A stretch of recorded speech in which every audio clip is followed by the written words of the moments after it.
Nu, man te uzstādīja tādu jautājumu. Nauris Pipars.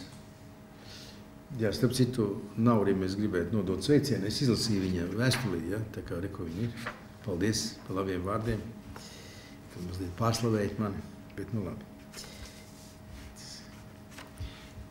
Daudz vērtīgāks, labs vārds nekā kāds liels ordenis. Viņš jautā, jūs teicāt, ka Latvijai tagad ir izdevīgi aizņemties naudu, lai ieguldītu attīstībā, bet valdībā viņi nepiekrīt vai baidās, ka kaut kas var noiet greizi, kas ir tie argumenti. Kā viņi pamato savu viedokli, kā labāk ir neaizņemties. Manuprāt, ja ir iespēja, pie tam vēl jūs minējāt, ka ir izdevīgāk nekā agrāk, domāts aizņemties, es nesaprotu, kāpēc neizmanto iespēju aizņemties. Ko es gribu pateikt? Tātad,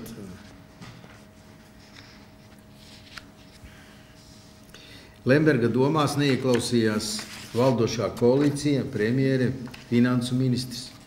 Vilks man nosauca pat rako, bet mans priekšlikums ir saklausījis dzirdīgas balsis. Junkers, Eiropas komisijas priekšsēdētājs, ir ieklausījies manā rekomendācijā. Un Eiropas centrālā banka arī.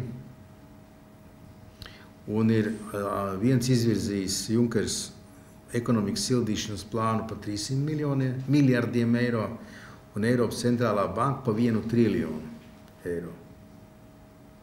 Tas mana tā doma, ko es arī izteicu preses konferencē, bija sekojoša.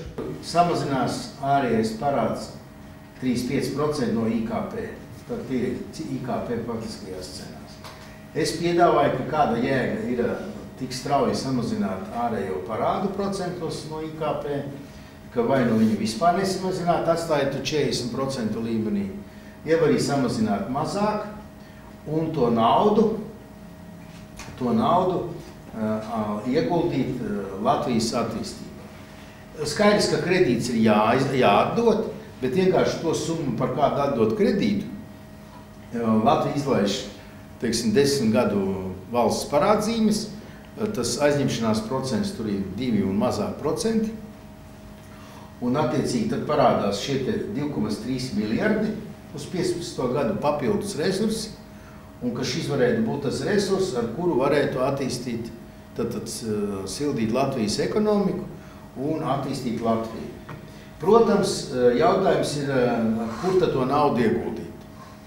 Ja viņi iegulda bezjēdzīgās, pieņemsim, Expo izstādē Milānā, tad, protams, tad labāk atdot un neaizņemties.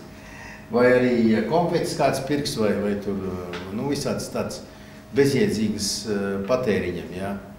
Kaut gan patēriņš izslēdzīgi silda ekonomika, neapšaubām. Bet, protams, ka tam apakšā jābūt investīciju programmai, tā skaitā, piemēram, Latvijas industrializācijas attīstības programmai. Kāda tā varētu būt? Tā varētu būt gan valsts galvotu kredītu veidā investīciju projektiem, īpaši projektiem ar augstu pievienoto vērtību, ar projektiem, kur industrija sadarbojas ar zinātni. Tā būtu speciāla programma, protams. Ja? Lūk. Tāds bija man tas priekšlikums. Junkers pēc būtības piedāvā pilnīgi to pašu.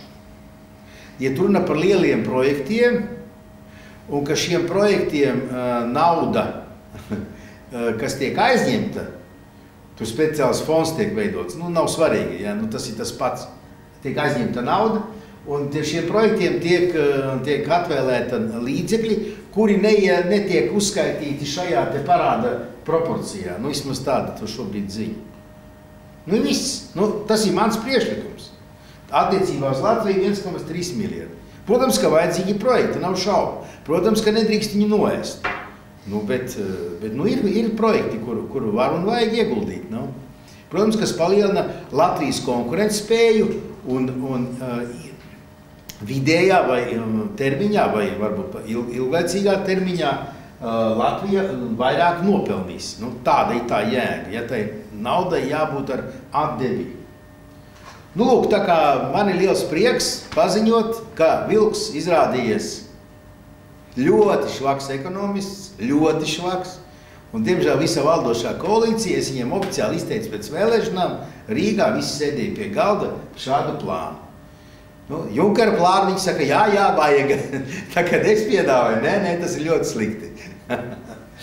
Nu tā, paņem nākošo slaidu.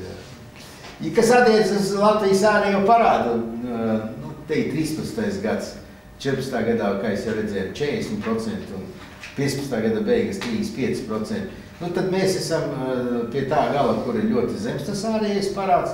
Es jau neaģitēju to ārējā parāda, to palielināšanu līdz Grieķijas līmenim 175. Ne, par to neiet runa. Normatīvs ir 60% Eirozonai. 60%. Nu, jūs jau redzat,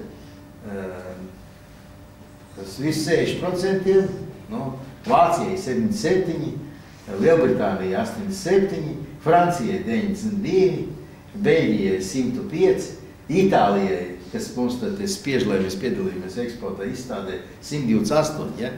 Nu, tā kā ar normatīvs tad visiem vienāds. Ja? Nu, tā kā Latvija normāli izskatās, un tie 40% tie nerada ne mazākos riskus tautsēmniecībai. Protams, ja tie nav īstermiņa aizņēmumi, ja? Ja tā ir garāka nauda. Un, protams, ka 10 gadi, nu, tas lieliem projektiem nav ilgs laiks, tas arī jāpiekrīt. Ja? Tā, ejam tālāk. Nu, un arī vispārējās valdības deficīts, ja? Mēs redzam, nu, gan 13. gads, Latvijai tas ir bijis 0,9%, mazāks deficīts ir tikai Dānijai, Igaunijai, nu, un profits ir bijis Vācijai un Luksemburgai. Ja?